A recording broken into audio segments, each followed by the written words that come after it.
जी हाँ, शक्ति का नाम ही नारी है और नारी शक्ति पर ही आधारित है हमारा कार्यक्रम शक्ति।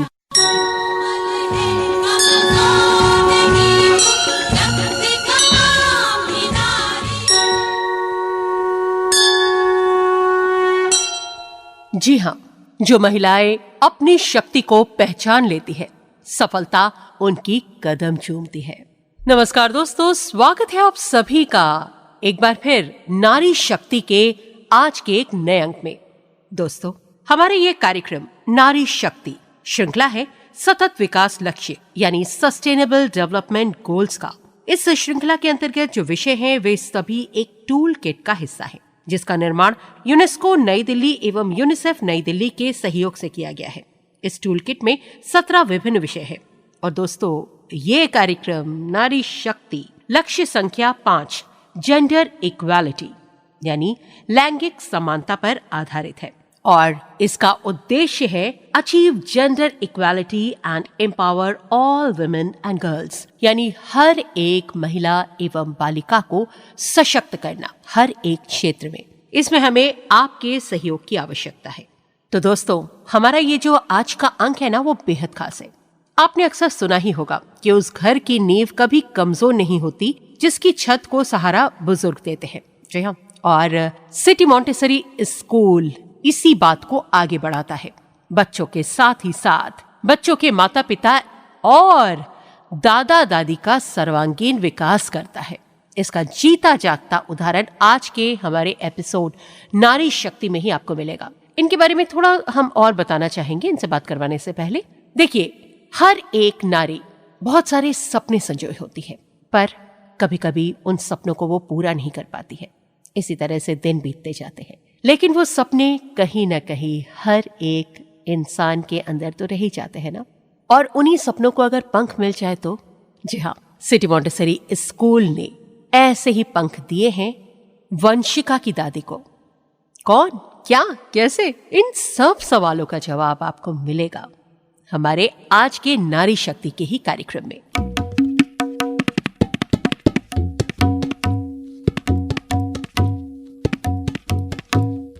जय जगत, मैं कविता सिंह लखनऊ से। जय जगत मैंने क्यों बोला है, क्योंकि मेरी पोती जो है CMS में पढ़ती है और उसके साथ साथ मेरे साथ भी बहुत कुछ अच्छा हुआ है। CMS ने मेरी पोती के साथ साथ मेरे को भी एक नया आयाम दिया है। कैसे, चलिए मैं आपको बताती हूँ।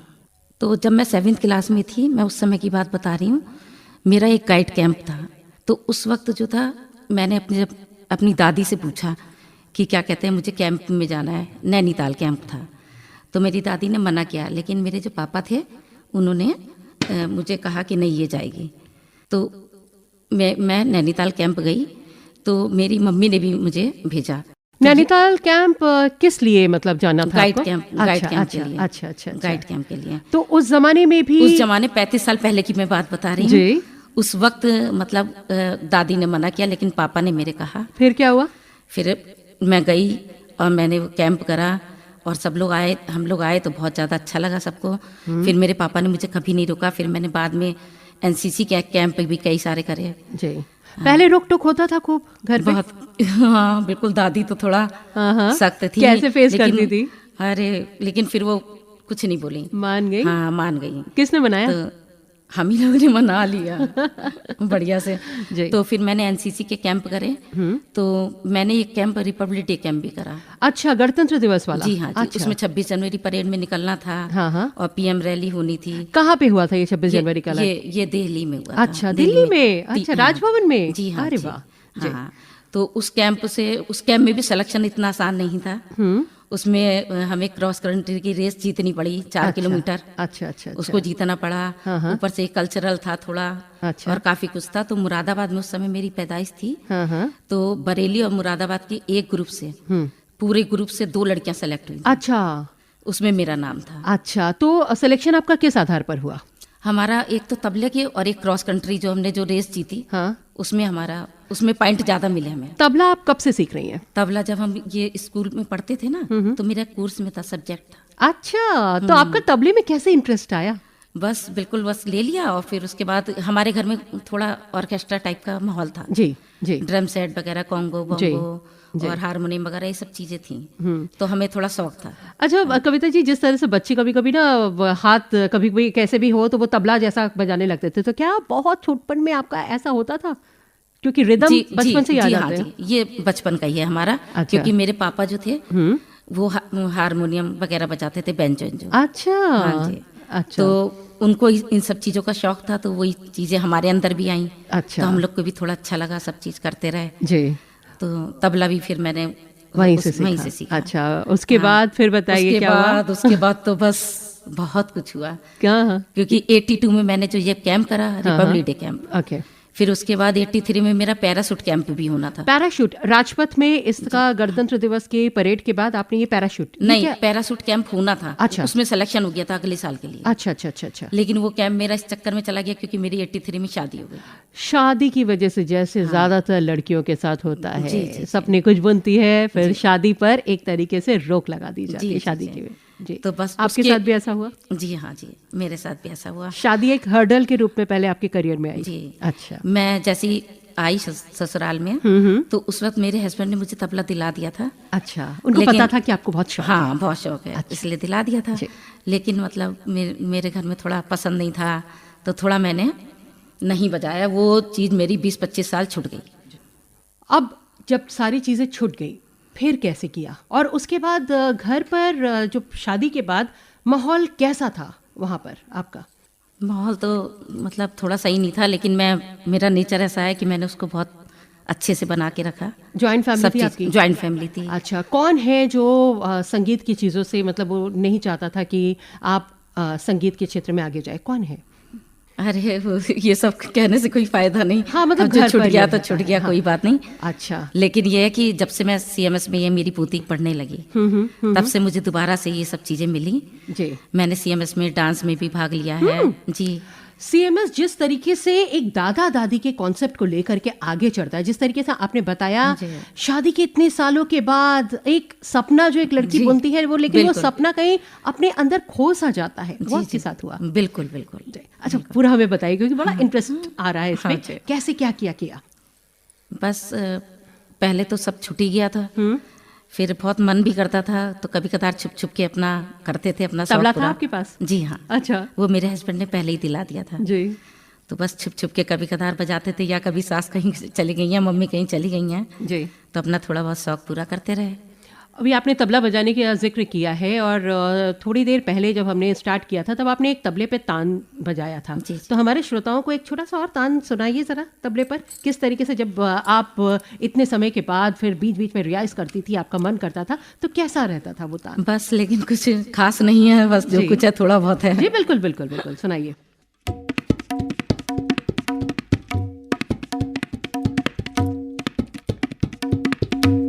जी, बहुत अच्छा बजाती हैं आप। काश, मैं तो यही सोच रही हूँ। लेकिन कहते हैं ना कि समय के साथ इंसान बदलता भी है, और समय के साथ इंसान अपने आप को एक नया आकार भी देता है। बिल्कुल। जी, फिर कैसे क्या हुआ ये बताइए।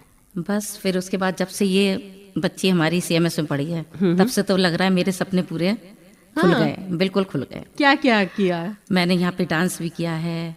सीएमएस में? जी हाँ। अच्छा। डांस भी किया है और सिंगिंग भी की है। अच्छा, गाना भी? जी हाँ जी। आपका गाने का भी शौक है? जी हाँ जी, मैं एफएम पे, वो एसएम पर भी हूँ। अच्छा अच्छा अच्छा। स्टार मेकर पे भी मैं गाने गाती हूँ। अच्छा, तो गाने खुद भी लिखती हैं या दूसरों के गाए? लोकगीत तो मेरे अपने रहते हैं। अच्छा, तो जरा मैं ये भी जानना चाहूंगी कि किस तरीके के गीत आप खुद लिखती हैं या क्या करती हैं, थोड़ा सा हमें सुनाएंगी? एक लोकगीत हो जाए? हाँ बिल्कुल बिल्कुल, छोटा सा। बिल्कुल बिल्कुल बिल्कुल।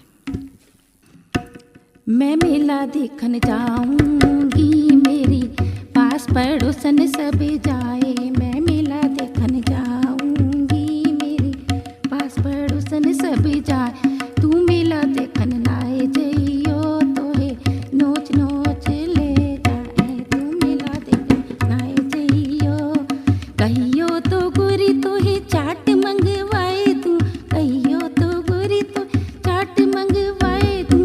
नाए नाए नाए, मैं चाट नहीं खाऊंगी, मेरी चटू जीभ हो जाए।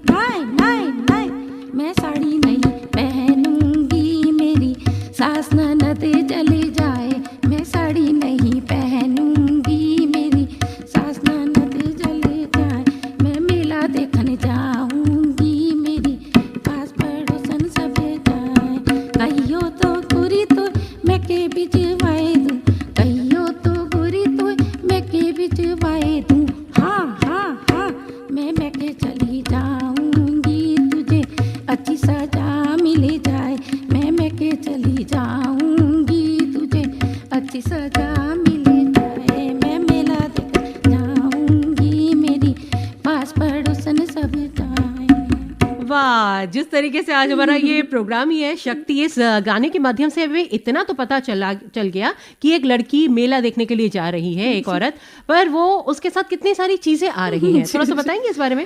हाँ, वो असल में उसके हस्बैंड कहता है ना, गांव की लेडीज है जी, तो उसके हस्बैंड बोलते हैं कि क्या कहते हैं तुम मेला देखने नहीं जाओगी, मगर वो पीछे पड़ जाती है। हाँ, कहती कि नहीं मुझे तो जाना है, तो वो बोलता है कि अच्छा मैं चाट मंगा दे रहा हूँ, मगर वो उसके लिए भी नहीं राजी होती है। हाँ, साड़ी मंगा देता हूँ, उसके लिए भी राजी नहीं होती है। लेकिन जब वो मैके कहता है हाँ, जाने के लिए तो वो कहती है कि बिल्कुल ठीक है, मैं मैके चली जाती हूँ।